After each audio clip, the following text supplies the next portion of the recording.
Hi, I'm Alan. So I just finished off my placement in Dunham Court Primary School. It was a great experience and opportunity for me to practice the theories that I learned and the skills that I need to meet the AITSL standards. So in this video, I'm going to talk about the practice that I did in regards to the AITSL standards in mathematics curriculum area throughout my placement. So the first standard I like to address is know students and how they learn. This standard requires educators to know the ability of the students, their cultural diversity, and also ways of learning. Since my students are from reception year level, I know that they are at pre-operational stage according to Piaget theory. It means that they need to learn under a play-based or hands-on environment. So I plan many activities for a math lesson, which requires students to explore more on their own, like the get out of my house game for skip counting, placing cubes for perimeter and area, and also rockets making for measurement that I mentioned in section 2.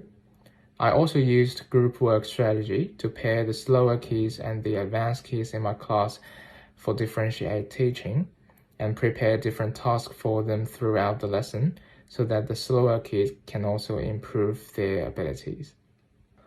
Students' cultural diversity is another important point. However, though I have 8 students from India, 1 from China and 1 from Russia, I didn't really have a chance to provide help for them because they are all used to the teaching environment and there was really no special need from them.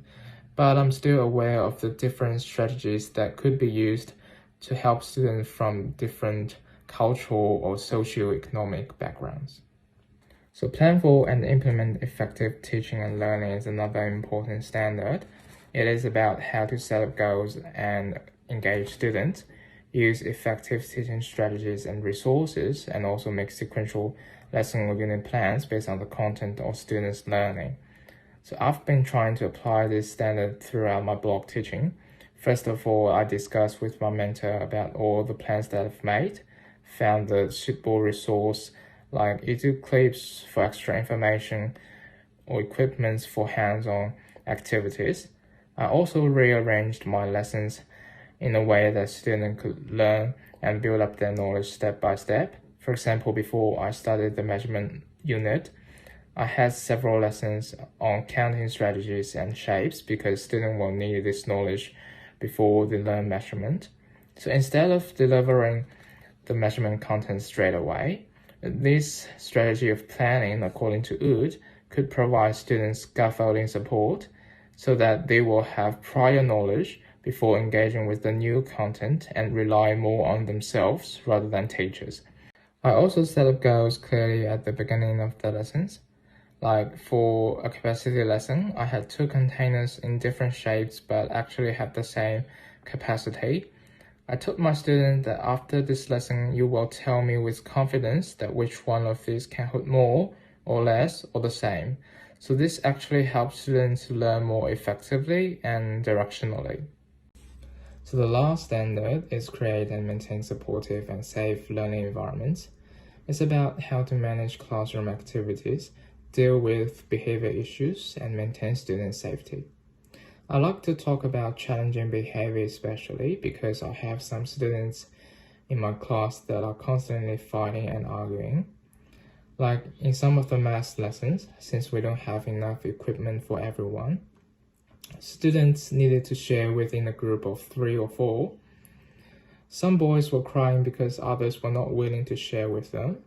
Even girls were arguing about who should do the activity first. So to deal with these little conflicts, I sometimes use callback strategies like hands on top, everybody stop, or send some student in timeout or body class if it gets worse. So according to Brown, challenging behavior could have influence on students' learning efficiency.